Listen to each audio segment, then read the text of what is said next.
podcast. Be abreast with now. Never miss a thing with Mdntv, the podcast.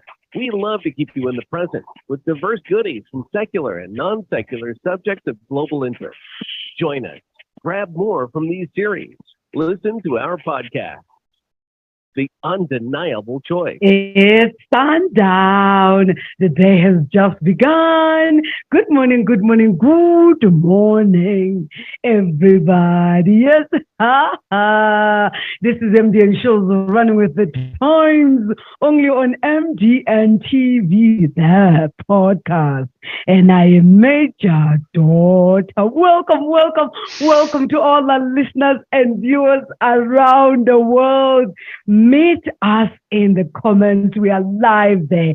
Engage, ask questions, comment, share this podcast, share this broadcast. Tell your friends to tell their friends that it's happening right now. Tell you what, we all have the same 24 hours in a day to get things done, but it seems as if, and it always looks like, others have more than others. Is it so, really? Well, my guest is an authority on communication and personal development. So this all speaks to how you've developed yourself, how you've really worked on yourself, and how you communicate. And today our focus is the most important skill we can develop to advance in our businesses, in our careers, and relationships. Don't they say that relationships are the new currency? Oh, yes. If you agree, well, tell everyone to jump in. And let's find out what our guest has for us in store today, right after this. Mdntv, the podcast. Be abreast with now. Never miss a thing with Mdntv, the podcast. We love to keep you in the present with diverse goodies from secular and non-secular subjects of global interest. Join us. Grab more from these series. Listen to our podcast, The Undeniable Choice. The undeniable choice indeed for today is Steve Gallegos. Look, he's everything you can ever ask for. He's gold, America's ambassador on success. If someone has mastered the art of communications and personal development, it's Steve. And what a best time to ask him, how did he get it right? Because I believe these are the same qualities that help others to do more than others. Well, Steve joins me right now. Thanks a gazillion times, Steve, for saying yes and for availing your wisdom and sharing yourself with the world. Please tell them who Steve is and why. How did you become an authority on communication and personal development? Steve, the mic swings to you now. Major, thank you so much for that beautiful introduction. And first of all, thank you for producing this show. I have done my research, as a good lawyer does, right? And yes. You just have such content, such value, and just such joy that you bring to your audience, and it's just so much fun to experience this as a guest and a contributor to your show. And I just hope that I can live up to your expectations and to the expectations of your audience. Absolutely. Thanks a gazillion times for that. We're encouraged to do more. Yes, Steve. Excellent. So you had asked the question, how did I develop this? How did I develop the skill of communications? It's an interesting journey, and we all have interesting journeys, right? We all go through something. We all go through a struggle. We're all going through a struggle now. Maybe some of us are past our struggles. But I was not born in the United States. Like many people, I'm a foreigner to the United States. I was born in Chile. And so I arrived in the United States when I was a young man at 7 years old, and I had a barrier with the language. And so I couldn't readily communicate with the other kids, right? And so it was difficult for me to build those relationships and to overcome the fear of, am I saying this right? Am I going to be made fun of? Are they going to laugh at me? Yes. And so for a long time, as we do as kids, we go internal, right? And we just shut down, and we're afraid to speak, and we're afraid to use our voices. And then that experience, or that idea that I wasn't good enough, or that I didn't belong, or that I was out of place, carried into my young adulthood when I was going into elementary school and high school. And I really didn't speak my voice. I really didn't share my opinions because, again, I thought that I didn't belong. I thought that I was an outsider. And Yes. it troubled me, Major, that there were other kids that were succeeding, even though I knew that I was more talented than they were. It troubled me that they were succeeding, that they were getting better grades, that they were doing better in school. And I realized that maybe I wasn't, maybe I didn't have the intelligence, maybe I didn't have the academic ability that they had to excel in school. But I knew that there was one thing that I could do that nobody else could do, and that was sing. Whew. I could sing much, much better than anybody at the time when I was going Yes. in school. I was always being brought up to sing, to do solos and those kinds of things, but I wouldn't talk. I would just sing. And so when I sang, I opened my mouth to sing, people stopped. They paid attention. They applauded. They admired me. They respected me. And so I learned as a young kid that, hey, if I sing, people love you. When I'm not singing, people don't love you. Okay, so that was a big mistake on my part, but that was my view of the world as a kid. And so as a young child, I developed the dream that I wanted to be the modern day Julio Iglesias. Do you know who Julio Iglesias is? Do you know Enrique Iglesias? Yes. Yes. Well, this is his father. His father was his father, Julio Iglesias. I'm sure that a lot of your listeners know, because Julio is Spanish, but he has sold albums all over the world in French and Italian. I mean, he's loved in South Africa. He's loved in all over the world. So I wanted to be the modern day Julio Iglesias because, again, I thought that that's how you get love. I thought that's how you get recognition. I thought that's how you get respect. And so, long story short, I pursued a career as a singer-songwriter. And every time I was on stage, I was like on top of the world. And when I wasn't on stage, I felt like I was nobody. I felt absolutely worthless. I felt I didn't even exist, such that sometimes I wanted, and I tried to commit suicide when I was 17 years old, because I didn't know that I had any value. I didn't recognize that I had anything worth that I could give to the world. And it took me a while to learn that. It took me a while to learn that if I don't give love to myself, I can't expect it from anybody else. For example, if you and I are in a relationship and I get everything that I want from you, I get my self-respect, my self-esteem, my worth, my value. The day that you or my partner can't give it to me, forgets to give it to me, can't show up, I feel all of a sudden lost, right? All of a sudden I'm lost and I'm hurt and I'm angry.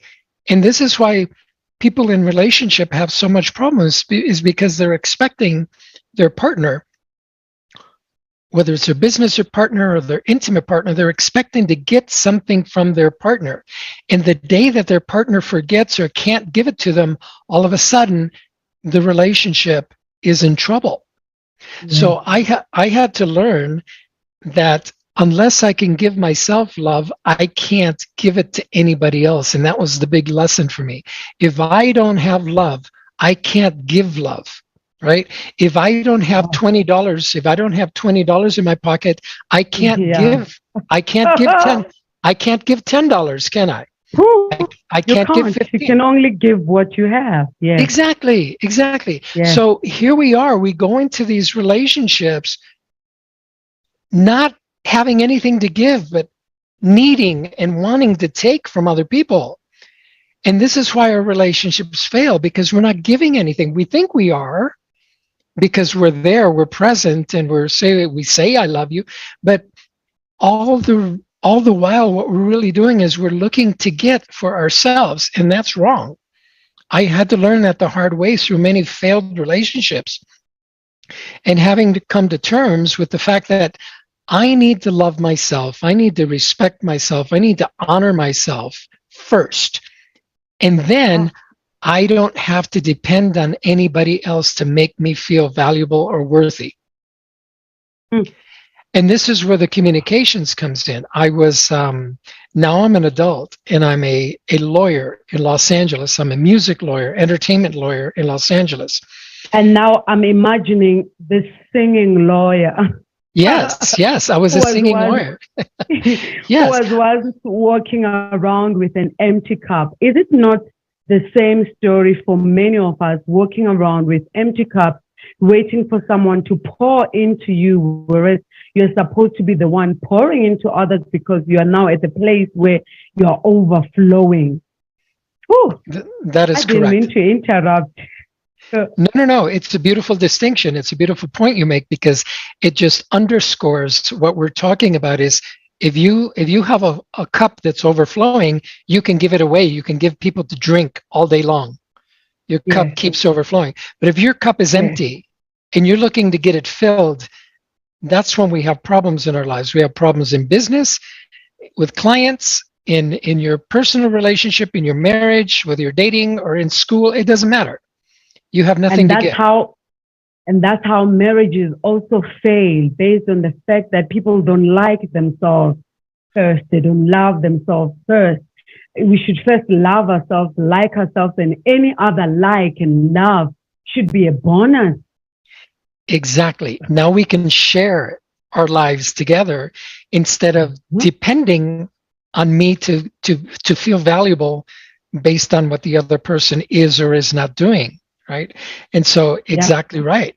So when we can give in our relationship, if both, just imagine what kind of relationship you can build if both the man and the woman, or woman, whoever, right? Whoever your partner is, man, woman, it doesn't matter, right? Male, female, it's all good. If both come into the relationship to give, now it's a fun game like me and my wife have. We have a fun game to see who can outgive each other. That's it. That's it. Exactly. Yes. Yeah. You did this for me. Let me do that for you. You did this for me. Let me do that for you. Let me do even more for you. Let me do even more for you. And everybody's every day. I'm out to please you and you're out to please me. Look at that match. The magic. Yeah. The magic. Can you just imagine what kind of relationship you would have with your kids? With your spouse, with your relationship, with your partner, at work, with your clients, right? If you in business, you would have overflowing amount of business and clients and customers if you just learn to give, not necessarily give your product away, but you can give your time, you can give your heart, you can give your experiences, you can give your stories, right? All of these have value if you just give. Your attention. Yeah. So I learned that communication is the key, because I became a lawyer, but I didn't go to the top law school in the world. I couldn't afford that, right? Yeah. So I went to a good school and I passed the bar exam, but still I felt kind of not good enough against the lawyers that went to Harvard and Yale and Princeton and all of the top schools in the United States.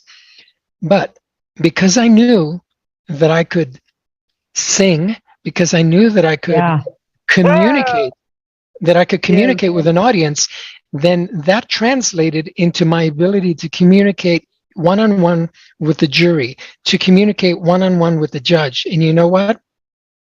Communication became my superpower. It didn't matter that I didn't go to the best school, or that I didn't have a lot of money, or that I didn't have a name, or that I didn't work at the biggest, most popular law firm in the world. It doesn't matter. I could communicate, And so I developed that skill. I kept developing that skill because that's the one thing that we all have. We all have the ability to communicate, Major, but many of us don't know how to communicate. We all have a voice, unless you're born with a physical deformity that doesn't allow your vocal cords to work. We all have the capacity to use our voice. We just are using it wrong in many cases. This is why you see people going in the media and saying the wrong thing and getting in trouble, saying the wrong thing and insulting people, saying the wrong thing and losing your business, losing your career. I mean, you see it every day, right? The celebrities go on and they say whatever they think is on the top of their mind, and it happens to hurt somebody or hurt a group. And all of a sudden, businesses start pulling away from you. You start losing endorsement deals. Nike doesn't want to sponsor you anymore. Yeah, Adidas says, well, it's over. Yes. Multi-millions of dollars, it's over. Not because you spoke your mind, but because you didn't speak it in the right way. So there's the right way and the wrong way. And we can all learn this. And some people say, Major, they say, well, you know, I have a voice. I should be able to say what I want. No, it's just like we're all born with arms and legs, or most of us are. But just because I have two legs and I can run doesn't mean that I can be an Olympic athlete, right? And run the 400-meter freestyle. I have to learn how to use my legs in order to run, in order to maximize my effort, in order to do it right, in order to maintain the stamina and to have the strength, right? You need to work out and exercise. You need to do all these things physically for me to throw a baseball, a football, play soccer, whatever it is. And so we need to do the same thing with our voices. You need to learn how to use your voice. And the best way to do that, Major, is to find yourself a coach that can train you how to speak, not only what to say, but how to say it and when to say it as well. Because there's sometimes that we should just close our mouths and not say anything, and that's the best. And that's the and that's the best thing. That's the best communication. That's communicating too. Silence is communication, right? Yeah. And so I have a course that I offer. It's called Become a Natural Born Speaker, where for 3 days I take my class, my students, and we just go through everything on public speaking, how to speak from stage, and we put you on camera and those kinds of things. And it's a beautiful program. My students start out being very afraid, and then they finish like, wow, I've been doing this all my life. I'm sold. And I'll tell you what. We make mistakes many times, and because of our background. I know one of the things that you say is that I am not my story. You're not your story. And one thing you really drum up on, but that's not where I am. What do you think are some of the mistakes that we are making in our communication? One of the mistakes that we're making in our communication, well, let me give you this one, and this is probably going to shock a lot of your audience, is that how many of you audience members believe that you are afraid of public speaking? Now, I know I can't see you raise your hands, but I bet but they say, Major, and you've heard this, maybe you experienced it too before you launched your beautiful show, that we are afraid of public speaking, and that most people would rather be in the casket than giving the eulogy than giving the eulogy at the funeral, right? Because you're afraid. I'm going to share with you something right now that is going to shock everybody, and that is there is no such thing as fear of public speaking. There is no such thing as a fear of public speaking. You are not afraid. How do I know this? Number one, from experience. Number two is because if you have a cell phone, you're not afraid of public speaking. Right? If Yes. you go to the coffee shop and order, you're not afraid of public speaking. If you're in an elevator and you talk to your neighbors, or if you're in a church and you speak to you're not afraid of public speaking. Well, someone will say, but I know what I'm looking for in a coffee shop. It's coffee, and I want it white, you know? Exactly. And warm the milk. But yes. I'm not sure what to say. But here's the thing. You can learn. So we are not afraid of public speaking. There is something that we're afraid of. Major, there is something that we're afraid of, and that is, are you ready? Are you ready? Yes. Major, we are afraid of making a mistake. Yeah. That's what we're afraid of. We're not afraid of public speaking. We're afraid of making a mistake. And if we are afraid of making a mistake, do you think that we can learn to avoid those mistakes? Yes. Okay. Were we born cooking? Do you know how to cook, Major? Do you love to cook meals in the kitchen? Yes, I do. But I didn't always know how to cook. I know. How did you learn? Practice. But where did you learn before that? Your parents? Your family? Yes. Okay. Yes, somebody had to take me by the hand. Exactly. This is how you do this. This is how you do that. Yeah. Yes. And in the beginning, you were afraid of making a mistake, but now there are certain meals that you can prepare with your eyes closed because you've done it so long, and you can teach somebody else to do the same thing. Right? Yes. And also there are techniques I have learned on how to cook better and make my meals stand out from the rest. Exactly. Coaching. I see. Coaching. So if somebody asks you, Major, make me a dish that you've never made before, you're not afraid of cooking. You're afraid of making a mistake with that dish, especially if that dish is going to be for, let's say, the prime minister, right? Or the president, right? Oh my gosh, what if they don't like it, right? You're afraid of making a mistake, but you're not afraid of cooking. See the difference? So for those of you listening to this show, you're not afraid of public speaking. Stop saying that. Because the more we say we're afraid of something, the more afraid we're going to become. But you're really not afraid of speaking. You're afraid of making a mistake. And if we're afraid of making a mistake, all you need to do is find somebody that can help you avoid the mistakes. That's it. Yes. So go ahead. Go ahead, please. No, please finish your thought. No, I was going to go into the you are not your story portion, but you had a comment to make? Yes, I wanted to say, apart from being afraid of mistakes, there's also this part where people are afraid of criticism. So not knowing, and that is where the coach also comes in, not knowing how you're going to deal with the response that's going to come from what you have said, especially in a world that is full of wokeness and all kinds. Yes. Exactly. You bring up another good point. But if we are afraid of being criticized, mostly it comes from making a mistake. I'm afraid I'm going to be criticized because somebody's going to say I don't know what I'm talking about. Someone's going to say I don't have the education. Someone's going to say I don't have the experience. Someone's going to say, who do you think you are to give such an opinion? Who do you think you are to share such a story? Who do you think you are to share such a lesson?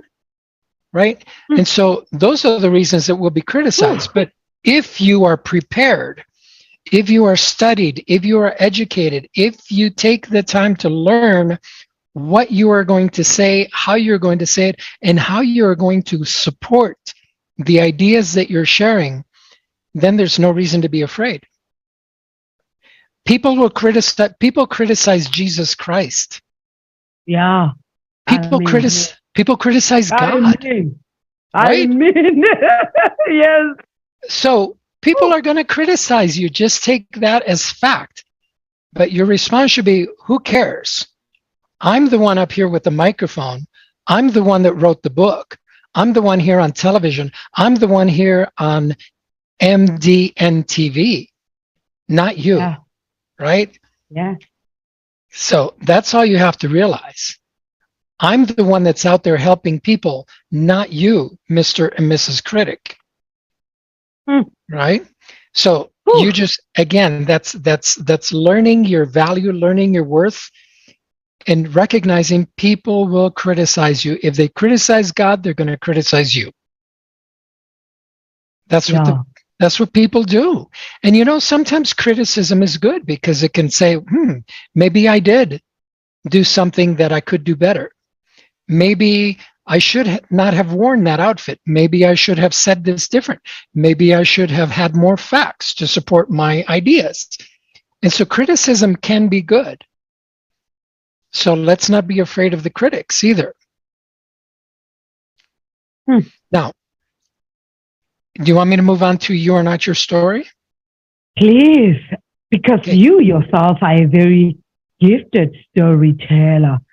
I mean, the reason I'm bringing that up, Steve, is this. We have some labels, that we'll not want to wear. Let me take, for example, our president right now in South Africa is going through a lot.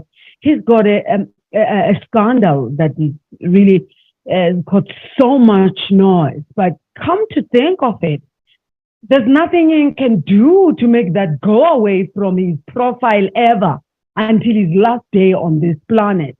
It's one of those labels he must now wear, and as time goes on, he'll now wear it with boldness because it's there. It will forever be on Wikipedia. It will forever be online and be searched and still be found. So when it comes to our stories, there are some of the labels that we are not so proud of. How do we balance this? How do we wear the label with confidence and with the understanding that I am not the label. I am not the story. It's a beautiful question.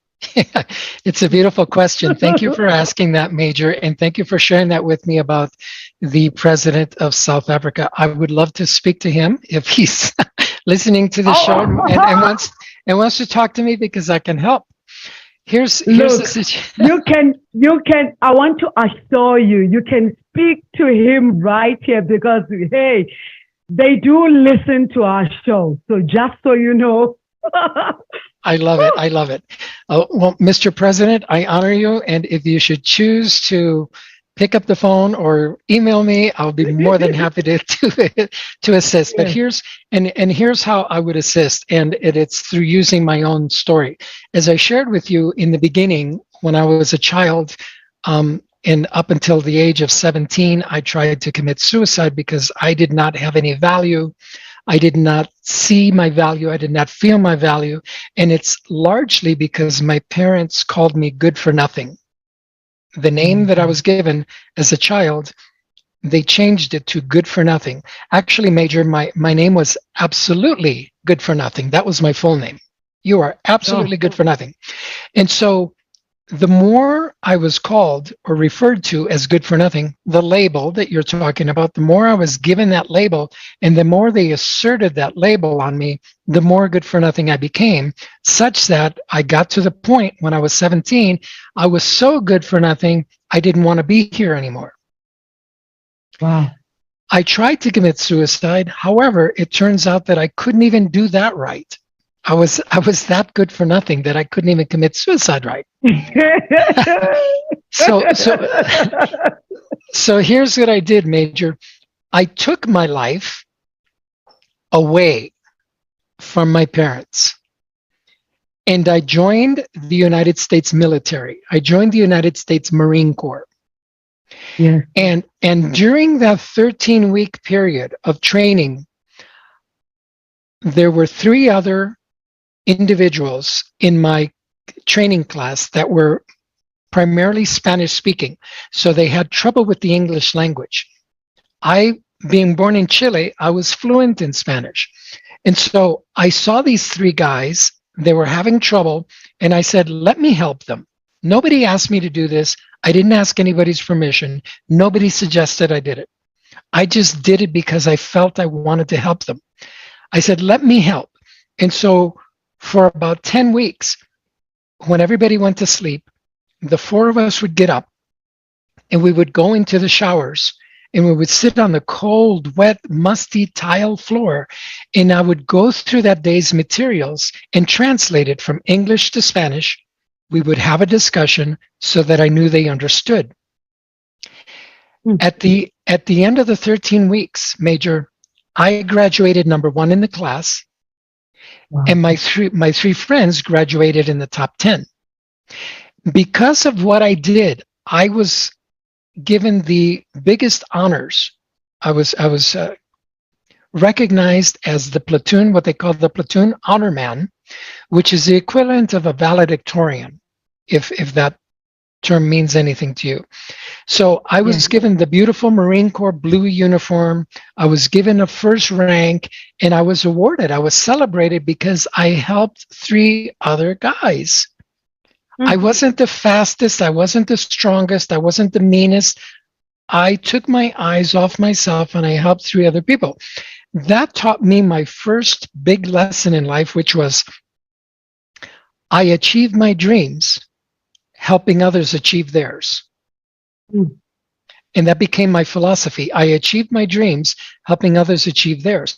And that lesson taught me, Major, that I did have value, that I was worthy, that I was not the good for nothing that my parents had led me to believe and programmed me and labeled me as such, right?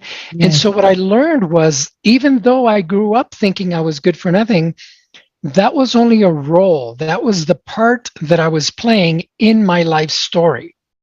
We go see a film and we see an actor playing the lead role. That's just a role that actor or actress is playing in that film, in that television show. So no matter what happens to us in life, no matter where we are, no matter what happens to us, or no matter what happens for us, we all have the opportunity to say, that's it, stop. And become the writer of the story.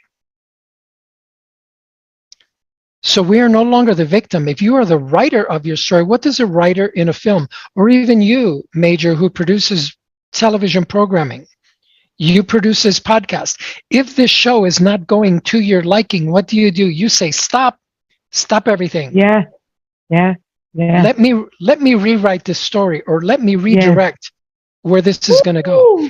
This is what the film directors, and this is what we can learn from film and television and music and everything. Conductors, you see a conductor on stage, or you see a performer on stage and the music's not sounding right, the drummer's not doing what they're supposed to do, the artist says stop, and they go and you tell the drummer, no, it's like this, boom, boom, whatever, and you redirect everything, and then you start all over again.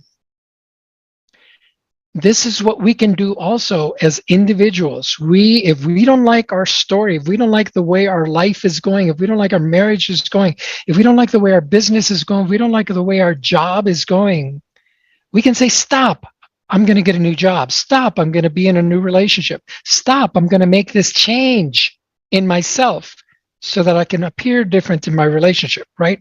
So we rewrite the story.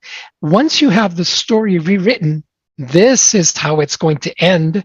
This is how it's going to go from here. Now we become the producer of our story. What does a producer do, Major? You know this because you produce a beautiful show. You bring in the talent. You bring in the engineers. You bring in the sound. You bring in the lights. You bring in your support staff. You bring in everybody that you need in order to give effect to your story. And now, once you have, as the producer, you bring all the people into place, now you become the director. What does the director do? The director says, everybody ready? Action. And they direct. Okay, you do this. You do this. No, you need to do this different. No, you need to do that different. So if you're the director of your marriage, you can direct your spouse, your partner, your kids, yourself even, to do better, to be better, so that the story right? So that the production goes the way you want it to go. So this is why I say you are not your story. You're simply a part of your story. And if you play the right part, you can be the victim, you can be the hero. You choose. So this is the message that I would say to Mr. President, is that you did some things that perhaps you got a negative label, but you don't have to be that person. That's not you. It's just something you did. We can change our story. We can change how people will view us tomorrow. We can change how people will view us in the next minute simply by changing who we are and where we're going from here. But once we make that declaration and we decide, I'm going to go this way and I'm going to become this person, I want to be seen in this light, I want to be given these new labels, well, we need to follow through and have the discipline to follow through and become that person. Right? And acknowledge, yes, I made a mistake in the past. I didn't know any different. Or maybe I knew, but I was tempted, or I was, whatever happened. You can't go back and erase it. But you can certainly become a different, new, and better person. All of us can. Simply by changing who we are in the story. Rewriting the story, as the producer, selecting the people that are going to surround ourselves with, because as you know, Major, you've heard it said, we become the 5 people that we spend most of our time with. So if you're spending your time with negative people, that's who you're going to become. Your life is going to be negative. So choose positive people that are going to support you and encourage you and uplift you and elevate you and believe in you. Right? And then you, vigilant, disciplined, always be the director of your story. And the minute that you see somebody in your life is not doing the things that you want, let them be. Let them do what they want, because that's their choice. But you can choose, I'm not going to participate in that. I'm not going to take part in that. I'm not going to go on this journey with you. I love you, brother, sister, friend, whoever you are. You can go ahead and do that if you want, but I'm not going to participate. But I'm still going to love you. And you choose to go the way that you choose to go. That's how you recognize that you are not your story, and you can live in that fashion. Whew. Stop, and rewrite the story. Rewrite your story. And this is so powerful. So powerful. Good news all day long. You were tuned in to the hottest station on the planet. You've been lost. Best news ever. That we can always rewrite our stories, and the comeback will be greater than the setback. So we don't need to stay on the setback. Let's come back greater, come back as heroes. I mean, it doesn't matter. I don't think anything can ever put any one of us down if we make up our mind to use the pen we have in our hands to rewrite our lives, our stories. You have said it. You have said a mouthful, and thank you so much for staying on. Here's the thing. Do you think it took you long to get to where you are today? Or, well, it didn't take you that long. You just arrived. And if you had to start again tomorrow, will you follow the same route you followed, or would you change your strategy? See? It's a very good question, and it's kind of unfair because if I had to, it is because you say it's unfair. It is unfair because if I had to start over today, do I have the knowledge that I have today, or do I have the knowledge that I had when I was 17 years old? Right? Or do I have the knowledge and the attitude that I had when I was 25 years old? I didn't know anything, right? I didn't know anything about life. So if I had to start over, today, certainly I would not follow my previous experience because I know better now, right? I would avoid all those mistakes. However, it's because of those mistakes that I made that I learned the lessons that brought me to where I am today. So that's why I say it's kind of an unfair question. Do you see what I'm saying? Yes. But what are some of the biggest lessons you have learned as a business person, and what can those who are listening learn from your own experience? Thank you for that beautiful question. You asked some really good questions, Major. Thank you. Thank you. The biggest lesson that I've learned in business and as an entrepreneur is that what you do for a living is not who you are. That's the biggest lesson. What you do for a living is not who you are. Meaning this, a lot of people say, I'm a police officer, I'm a lawyer, I'm a doctor. So I have to behave this way because this is how lawyers behave, or this is how police officers behave, right? They act rough and mean and very stern and strict, right? Because I'm a police officer. No. You are a loving, understanding, compassionate human being that is here to serve others. And you have chosen to serve as a police officer. You've chosen to serve as a doctor. You've chosen to serve as a lawyer or as a real estate agent or as a teacher or as a politician or as a bus driver or as a cook or a chef. You've chosen these careers, these businesses to serve one another. That's who you really are. So you're not that label. It's what you do, but it's not who you are. And so if you can recognize that I can be a police officer, I can be the chief of police, or I can be a cook, or I can be a teacher, it's just what I do. But who I really am is a loving, understanding, compassionate human being. That's what I was born to be. Full of joy, full of laughter. Yes. And I can be that person. I can be human and still serve as a police officer, serve as a military general, serve as the president of my country, serve as a dishwasher. It doesn't matter.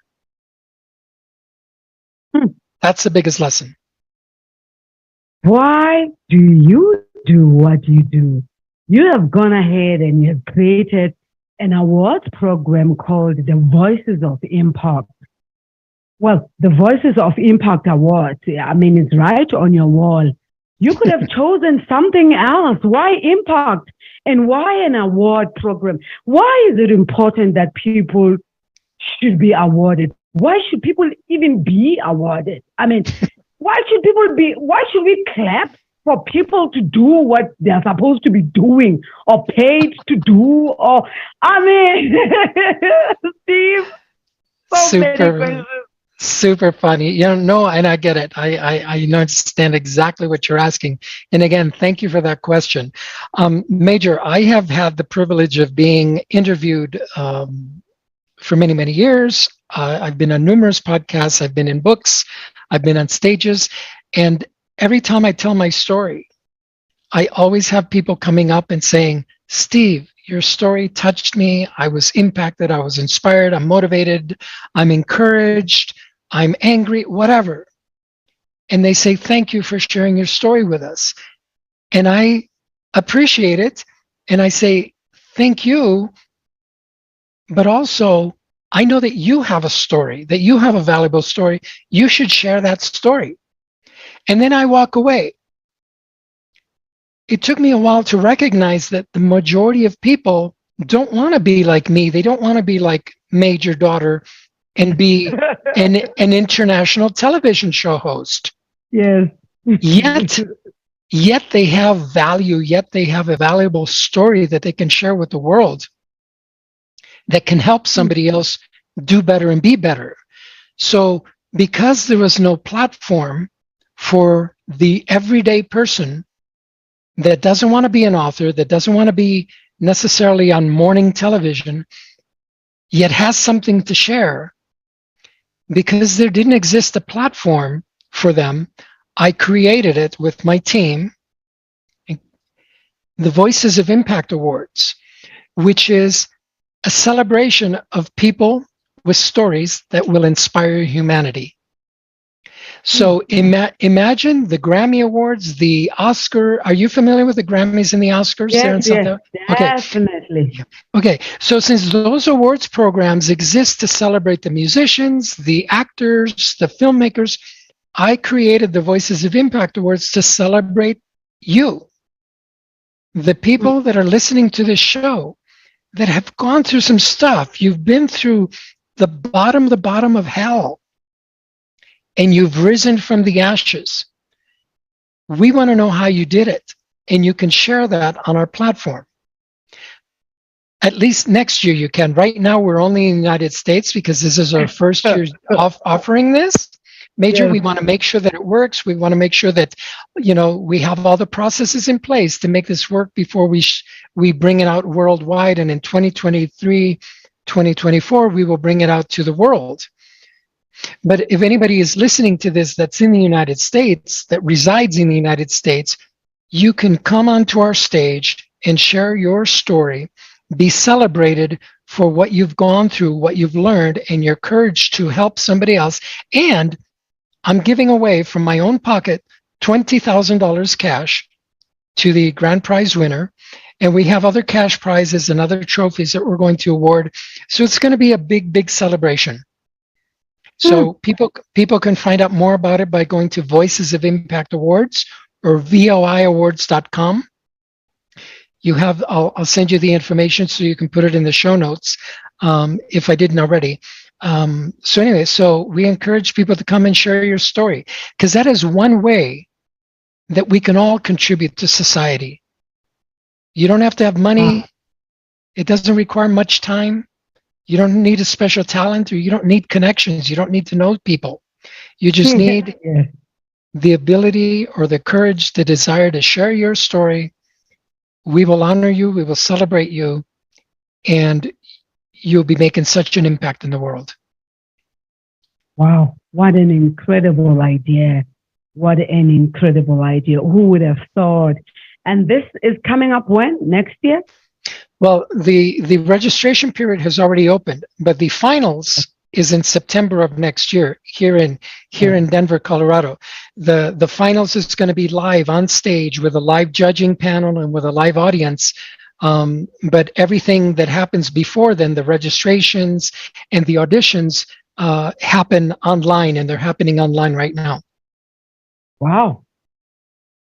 We are at the tail end, and I cannot believe that time flies so much, especially when we're not just having fun, but this is a master class on communication, a master class on how to handle ourselves and personal development. Let's talk about coaching before we let you go. You said something when you started in your opening about the importance of having a coach. Where does one find coach? Are you available to coach? Are you coaching do you have some coaching classes? I mean, where can people find suitable coaches? Very, very good question. Well, number one, they can find really good coaches by listening to your show, because I see that you've had some beautiful, beautiful experts with lots of knowledge and lots of capacity and abilities on your show. So they can simply look through some past shows that you've done to look for coaches. So it depends on what people are looking for. If you're looking for a business coach, you can certainly just Google them, or you could contact me, and I'll be more than happy to direct you to coaches that I know all throughout the world, not just in the United States. But it usually comes from somebody you know and trust. So find somebody that you know and trust that is doing or living the life that you want to be living, that has the marriage that you want to have, that has the relationship, that has the physique, the fitness, the energy levels, the business results that you want to have, and ask them. Because I guarantee you that the successful people, the ones that are doing the right things, have a coach. And so that's where I would start.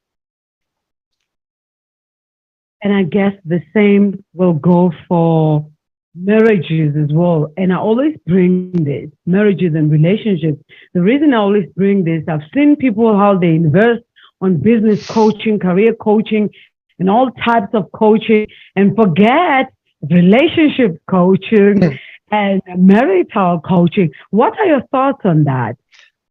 Another beautiful question. And here's it. Here's another tweetable sentence that you can use is who you are in the bedroom is who you are in the boardroom. I'll say it again. Who you are in the bedroom is who you are in the boardroom. And this has nothing to do with sex or physical intimacy.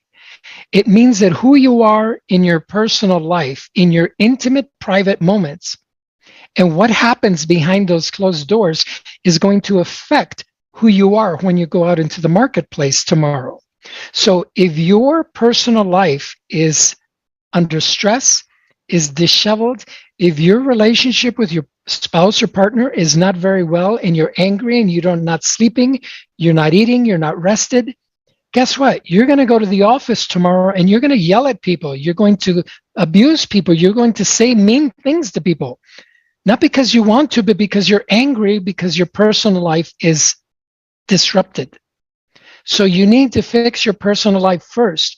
You can't separate your personal life from your business life. They're interconnected, deeply, deeply interconnected. So this is why I say who you are in the bedroom, if you're a nice person, if you're joyful, relaxed, peaceful, and you have a successful relationship at home, that's the person that's going to go out into the marketplace. And we want to do business with that person. Yeah. This is so, it all starts there. So forget about business coaching. If you're struggling because you don't know how to get clients or you're not making enough money or enough sales, guess what? The first question I'm going to ask you is, how's your love life? How's your personal life? How's your relationship with yourself? It all starts there. Like somebody rightfully said, I want to be judged by how my children turn out, because that will speak to my kind of leadership. We have come to the end of the show, but the conversation doesn't have to end yet. How can our listeners and viewers continue the conversation? Where? How? Is there anywhere they can find out more about you and what you've got in store? Steve? Yes, thank you again for that. The first thing that I would like your listeners to do is to contact you and to thank you for producing this show, because that's how they're meeting me, and that's how they're meeting all the other beautiful guests that you've had on over the numerous episodes that you've had over the years. So you can contact Major and say, how do I get a hold of Steve? And thank you so much for introducing me to him. That's number one. Number two, if Major is going to be so busy, because she is, right? She's got a lot of people asking for her attention, a lot of people asking, wanting to be on her show. And I'm so grateful for the opportunity to be on your show. Major, thank you. You can contact me through the Voices of Impact Awards, and you can see my profile there. You can find my email address there. You can also find it in the show notes, or you can find me on Facebook, Stevie G Success, or Instagram, Stevie G Success. And if you want to come to my Natural Born Speaker training, you can. And it would be fun to have you all the way from South Africa into the beautiful Denver, Colorado, which is in the Rocky Mountains. And it's just a beautiful experience, and you're going to walk away with so much. Yeah, absolutely. So that's how you do it. So social media, but first, like I said, contact Major and thank her and say, now tell me how to get a hold of Steve. Wow. Thanks a gazillion times. I think you are so welcome. I think you also deserve an award yourself. You are such a special breed. And I say that without an apology. You are a special breed. There's so much we have learned from you. There's so much I've learned personally from you, from everyone that has come into the studio, uh, virtually, of course, just something else. We said we achieve our dreams by helping others achieve theirs. We are not who we are in business. We are not who we are or what we are doing in business or in our careers. What you do in business, in your career, is not who you are. And who you are in the bedroom is who you are in the boardroom. I want you to just really hear the kind of things you have left us with. And I know that this is a life-changing moment and a teachable moment, not just for me, but for others as well. And you said, if there's anything I don't like or we don't like in our lives, or if we don't like the way things are going, we can say, stop, and stop everything right there and go back and rewrite the story and bring everybody back again to put everything together. That is, if this is how we end the year, praise God. We end the year with a bang. Absolutely, with a bang. And I want to sincerely thank you for that and what you have done on this show and the words you have sent to our president. And I know that the president will hear what you have said, and those close to him and those who are his advisors will get to hear this message. Before we let you go, do you have parting shot? Do you have last words? I mean, I've never felt like this after any show. So I don't even know how this is going to end. So I'll just let it end the way it ends. Do you have parting shot, last words? What do you have to say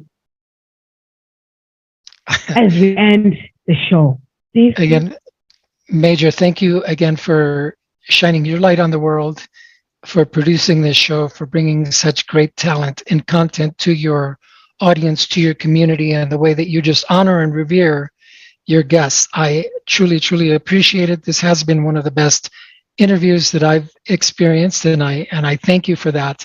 And as my final words to your audience, and this is probably going to be the most important thing that I've said for this entire segment, is that many of us are seeking perfection. We're seeking, I'm not going to display myself or my talents to the world until they're perfect. I'm not going to write the book until my message is perfect. I'm not going to sing the song or perform my dance or to launch my business until my business plan is perfect. I'm not going to get married until, I find the perfect partner or I become the perfect partner. Here's what I have to say. Perfection is not the absence of imperfection. Perfection is the absence of judgment. Perfection is not the absence of imperfection. Perfection is the absence of judgment. So if you just release the judgment just for a minute and be all you can be in this moment, at work, in your relationship, at home, at play, that's all you need in order to start living a magical life. Ladies and gentlemen, boys and girls, brothers and sisters, Steve Gallegos. Check him out! MDN Talk Radio. The mic swings to you at MDN Talk Radio. The conversation is upbeat with life-enhancing chats moderated by personalities that matter. Exclusive conversation to keep our radio community interactive is with you now. Log on from the comfort of your couch or take us along in your palm as you go. Hear us. The undeniable